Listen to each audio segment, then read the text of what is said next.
And welcome back to the Hot Lap, and what a performance from Piastri. But the big news coming out of it, sadly, isn't Piastri's lovely performance or Norris ignoring the advice of his engineers and nearly losing second. No, it is the double DQ from Ferrari, the DQ from Gasly, the double points finish from Haas.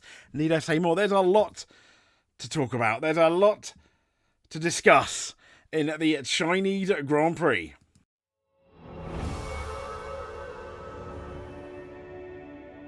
So here we go, the first big one, breaking, disqualified for the Chinese Grand Prix. That's Pierre Gasly, Lewis Hamilton and Charles Leclerc. Now, in relation to Pierre Gasly, it was a weight thing, just like Charles Leclerc. But Lewis Hamilton, it was plankware, yeah. Roll on back to 2023 PTSD, anyone, from the American Grand Prix in Texas, or the Grand Prix of the United States, etc. Oh, I mean, what on earth? And this is an interesting stat, which I think Lewis does not want, given his disqualification from China. Lewis Hamilton, he becomes the first driver in F1 history to win and be disqualified at the same weekend.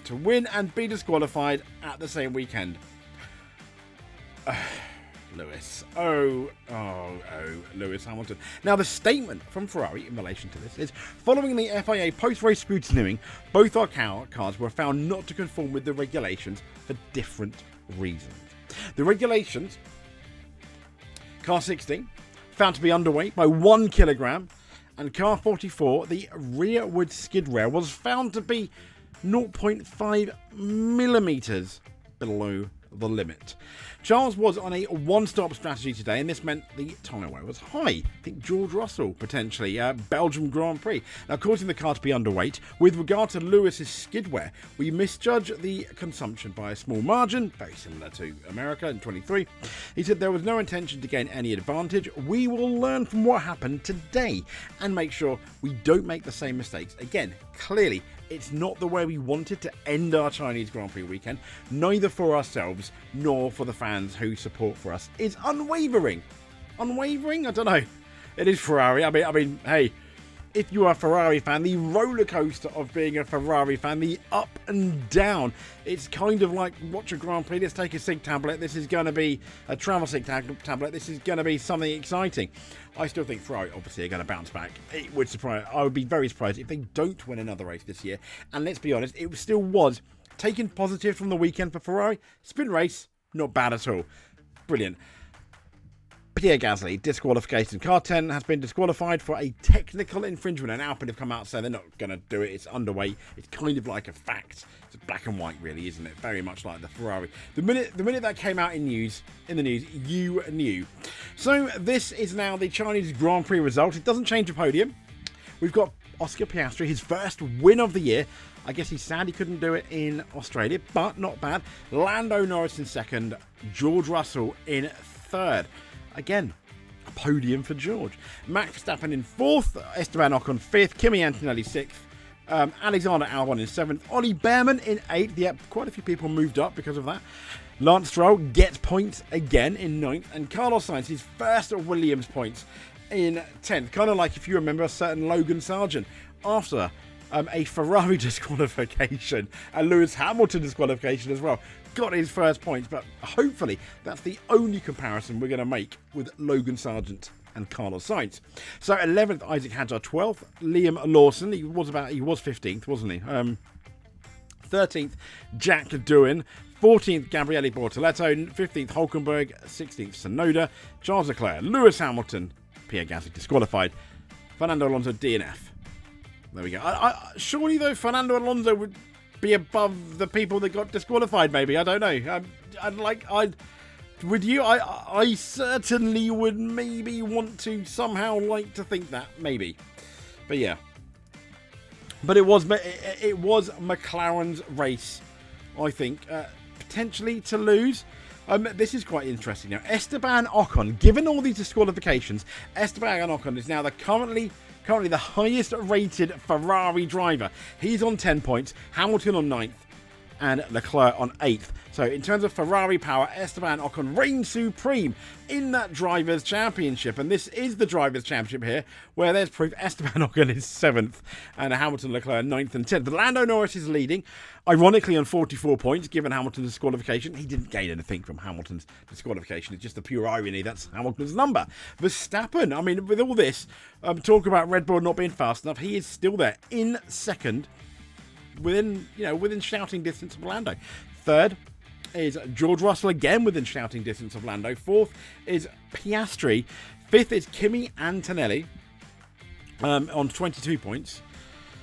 Sixth is Alexander Albon, sixth in the championship. Who would have imagined that after 2 races? Excuse me. Esteban Ocon is 7th. Lance Stroll is 8th. Lewis Hamilton is 9th. And Charles Leclerc is 10th on 8 points. Hamilton 9th on 9 points as well. The team is McLaren leading by 78. I mean, yeah. I'd like to think they're possibly favourite for the constructors unless something goes horribly wrong. Because Kimi, we'll see. Kimi Antonelli being a rookie, still a bit of an unknown. Amazing as he was in Australia. Average here. And somehow he got man of the race, yeah. Red Bull Racing in third on 36. Williams above Ferrari in fourth. Both of them 17 on 17 points. Haas on 14.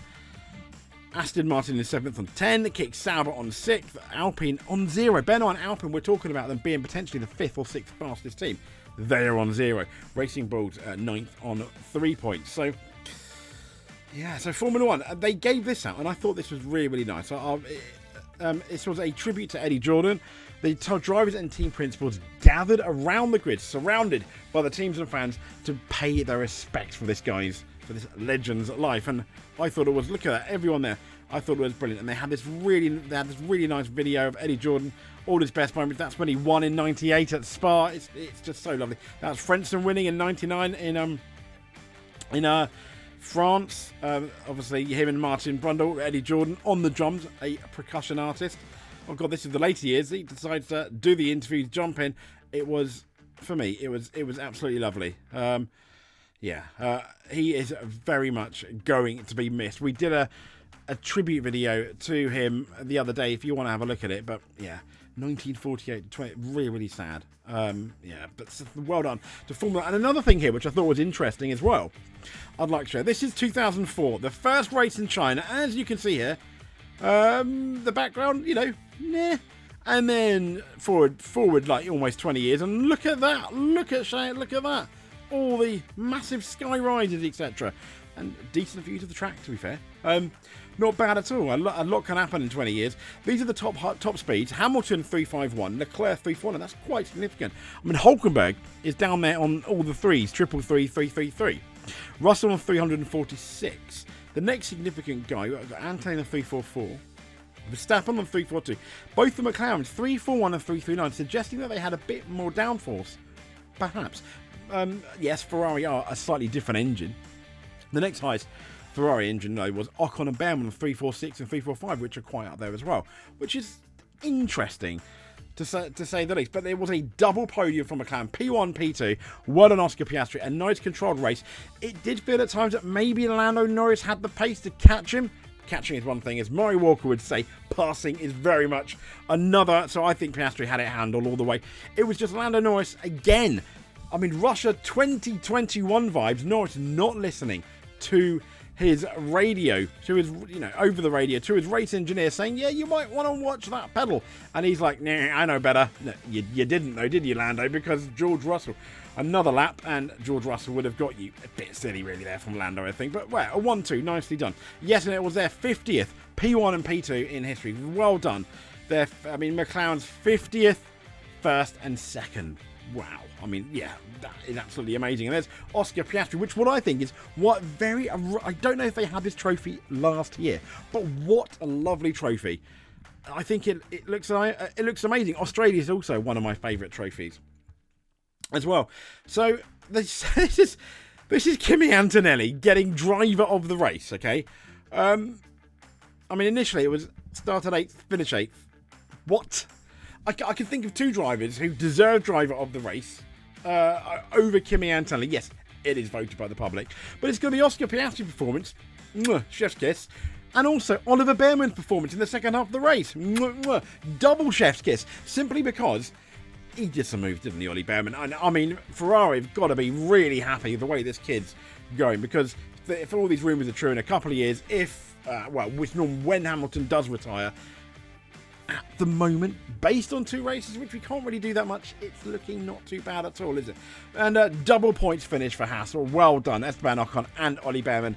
What a great result for Haas. What a start for Haas for the 2025 season as well. Absolutely brilliant. P4 and P15, well, that was, I think, up a few places for Liam Lawson. Not that it matters, though, but you'd like to think 3 people have been disqualified. Liam Lawson will be in the points. Sadly, that is not the case. P4 for Max. There are these rumours that Liam Lawson might be replaced by Japan. I don't think it's going to happen, though. I've been wrong before. I'm sure we'll probably end up doing a video about it. I think Liam, he is struggling.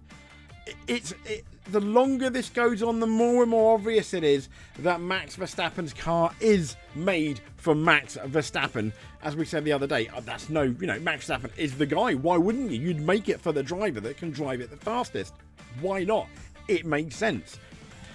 But still, because Liam Lawson is no slouch. Now, yes, he might not be as quick as Yuki Tsunoda, as the stats said last year, but then Red Bull saw something in him. They thought the ceiling for him was higher. That's why he did get hired. So, moving on, Max Verstappen pretty much came out and said it was a tough beginning, but on the second stint, the performance was a lot more promising. And amen, it was a lot more promising for Max Verstappen, simply because after that towards the end of that second stint, he, unlike the sprint race where his tyres went off, they were using the hard tyres, these C2s, I think they are. This is the first time, a brand new compound, and boy, did he do well. He was reining in. They pitted Lewis Hamilton. He was going to pass Lewis Hamilton as well, and then he passed Charles Leclerc. Didn't really have enough, but Red Bull must be quite happy, at least. The promising thing coming out, yes, they were miles away from potentially winning, but they had a really solid race pace come the end. This was obviously Alexander Albon talking about how good his race weekend was, which was good. But Williams here, I love this. I really enjoyed this bit. P9, P13/P7 P10. The tweet was our graphics guys currently celebrating. But yeah, brilliant. And a double points finish. Sainz doing it Logan Sargent style, but I'm sure that's not going to be his last points of the year. But his first point, he's got points on the board, which is really important. And obviously P14 and P19, I think that's obviously different now by about 3 places. But what on earth? I mean, that 2-stop, it looked like it could be a 2-stop. I know Helmut Marko has come out and said silly strategy, but what does Helmut Marko know? Not much, really, let's be honest. When it comes to race strategy, I still think it was very much worth a shout. Sadly, it wasn't. I guess they're going to lick their wounds and come back again in Japan. But will it be Yuki Tsunoda in the Racing Bull, or will it be Yuki Tsunoda in the Red Bull? I still think he's going to be in the Racing Bull. I think they're going to give Liam Lawson more of a chance. Liam is very good around Japan. He knows it very well, the Suzuka circuit. So I think it's only fair. And I'm sure he's maybe famous last words, but I'd be very surprised if he's anywhere near last on the grid. And if he is, well, then we're talking bigger problems, aren't we? But there we go. And I think Yuki Tsunoda in that car potentially could be doing exactly the same as Liam Lawson, potentially. Because I don't think Sergio Perez was no slouch, but even towards the end of the year, I understood why they had to replace him. But yeah, I guess we're going to have to see for Japan, but that's for the Japan preview. But anyway, massive congratulations to Oscar Piastri on that win. Massive congratulations to Ocon being the highest Ferrari driver in the point, but Lando Norris leads the driver's standings going into Japan after 2 races, looking good. Everyone says he's the championship favourite, maybe, but it's still far too early to talk championship favourites. But yeah, he is looking good though, isn't it? A first and a second, not bad at all. So if you made it to the end, please give us a subscribe. That would make moi very happy indeed. But until then, stay safe, thanks for watching, and speak to you soon.